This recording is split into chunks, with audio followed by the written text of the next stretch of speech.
In Lansing, Michigan, lawmakers have enacted major changes to the state's current labor laws.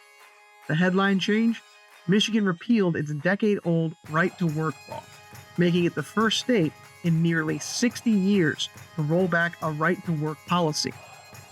That means in unionized workplaces, employees can once again be required to pay union dues or fees as a condition of employment. This reverses a 2012 law that had allowed workers to opt out of supporting a union while still being covered by union contracts.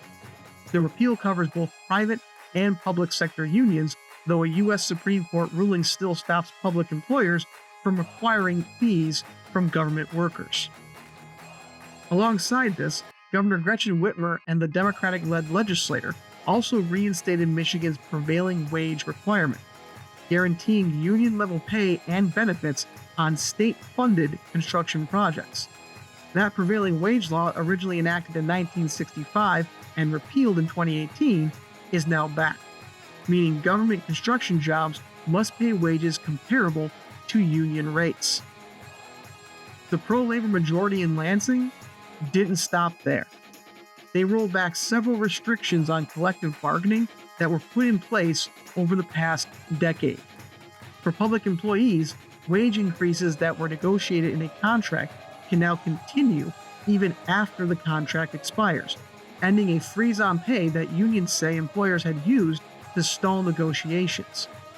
In K-12 schools, districts and teacher unions can once again negotiate over topics that had once been off limits, such as which classes teachers teach and how teachers are evaluated. Previously, state law had barred bargaining on certain education issues. Now those decisions can involve more teacher input. Schools can also resume deducting union dues from paychecks to help with union fee collection, a practice that had been banned since 2012. And in higher education, graduate students who are assistants at public universities are now legally considered public employees with the right to unionize. All told, these changes tilt the balance back toward unions, giving them greater say at the bargaining table, and making it easier to collect resources and organize members. Labor organizations are celebrating these reforms as a historic victory for workers. Quote, "After decades of anti-worker attacks, Michigan has restored the balance of power for working people," said Ron Bieber, president of the Michigan AFL-CIO, praising the new laws that protect workers' freedom to bargain for good wages, benefits, and safe workplaces.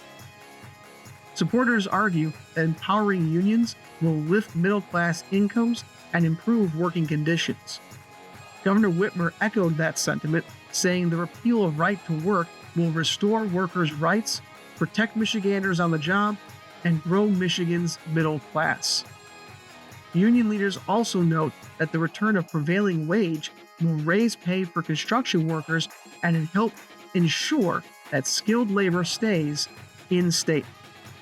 Public sector unions, from teachers to transit workers, say removing bargaining restrictions will allow more productive negotiations and help retain employees in those fields. However, Michigan's business community and Republican lawmakers have pushed back, warning of economic fallout. Critics of the new laws argue that forcing union fees on workers and increasing labor costs could drive businesses away. Joseph Lehman of the Mackinac Center for Public Policy slammed the right-to-work repeal as a massive, unforced error that weakens Michigan's ability to compete globally.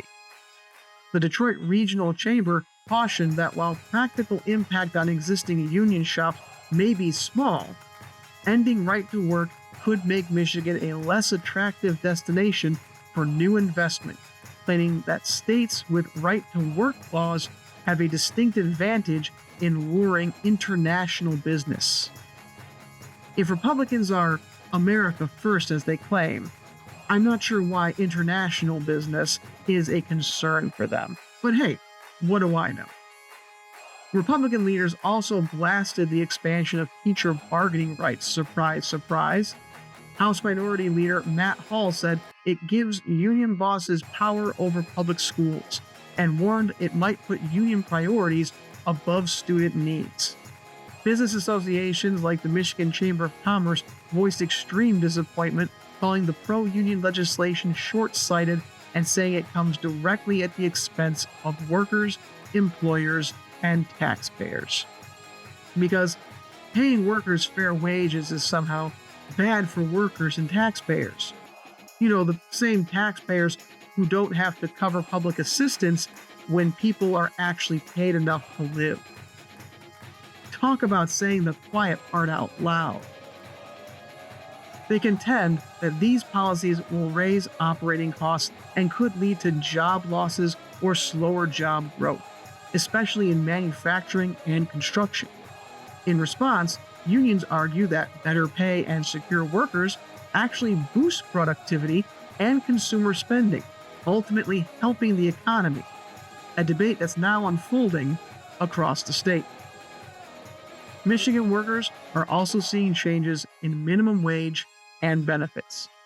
In a bipartisan compromise last month, Governor Whitmer and lawmakers approved of a plan to raise the state's minimum wage to $15 an hour by 2027, with annual inflation adjustments afterward.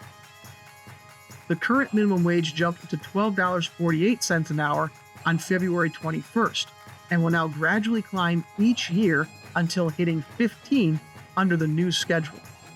Importantly, the deal preserved the tipped wage credit, which many restaurants lobbied to keep, instead of eliminating lower tipped wage entirely, as an existing law would have done. The cash wage for tipped workers will slowly raise to 50% of the standard minimum by 2031 rather than 100%. Lawmakers also expanded sick leave requirements. Most Michigan businesses will soon have to offer at least 1 week of paid sick time to employees annually. Specifically, companies with more than 10 employees must provide 9 days of paid leave, and smaller businesses at least 5 days. Previously, many employers were exempt or had lower leave requirements under a 2018 law. Small businesses have been given extra time until October to implement the new sick leave rules. These moves came as the legislature raced to amend worker-friendly laws that were set to kick in due to a court ruling. By acting now, they tempered a court-ordered policy that would have raised the minimum wage even faster and mandated more leave, changes that business groups warned could strain employers. The compromise is meant to boost workers' pay and benefits on a quicker timeline than the current law, but with concessions to ease the burden on employers. Reactions to the wage and leave reforms have been mixed. Governor Whitmer hailed the plan as a common-sense compromise and thanked Republicans and Democrats for forging a fair bipartisan deal. Some businesses, particularly those in the hospitality industry, expressed relief that the tipped wage will remain in place.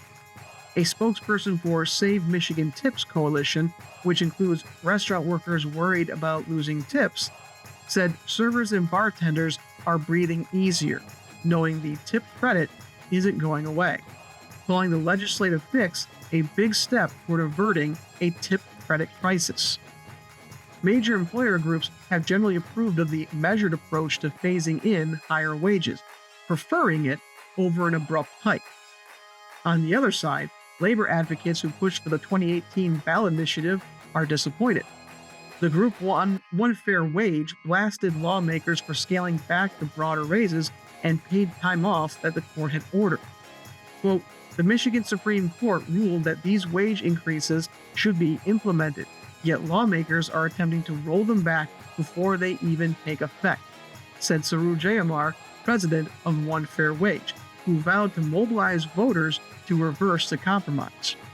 That sets the stage for a possible referendum as organizers gather signatures to put the $15 wage and tip phase-out issue on the 2026 ballot, letting voters decide the outcome. In summary, Michigan's recent labor law overhaul marks a significant shift in favor of unions and workers after years of more restrictive policies. Union rights and collective bargaining power have been strengthened from the shop floor to the public school classrooms, and many workers stand to gain higher pay and expanded benefits. Supporters say these changes will rebuild the middle class and improve job quality across the state. Meanwhile, business leaders and many Republicans are sounding alarms, arguing that the pendulum swing may hurt Michigan's business climate and lead to unintended consequences for jobs. As these laws take effect, all sides will be watching their impact.